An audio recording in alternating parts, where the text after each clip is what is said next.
உம்பர்தரு தேனுமணி கசிவாகி ஒன்கடலிற் தேனமுது உணர்வூறி இன்ப ரசத்தே பருகி பலகாலும் எந்தனுயிர்க்கு ஆதரவுற்று அருள்வாயே. தம்பி தனக்காக வனத்து அணைவோனே, தந்தை வளத்தால் அருள்கை கனியோனே, அன்பர் தமக்கான நிலைப்பொருளோனே, ஐந்து கரத்து ஆணைமுகப் பெருமாளே.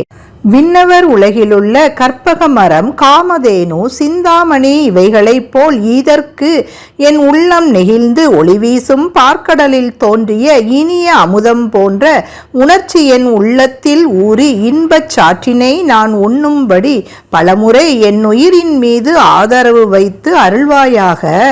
தம்பியின் பொருட்டாக திணைப்புணத்திற்கு வந்தடைவோனே, தந்தை சிவனை வலம் செய்ததால் கையிலே அருளப்பெற்ற பழத்தை உடையவனே, அன்பர்களுக்கு வேண்டிய நிலைத்து நிற்கும் பொருளாக விளங்குபவனே, ஐந்து கரங்களையும் யானை முகத்தையும் உடைய பெருமானே, உன்னை வணங்குகின்றேன்.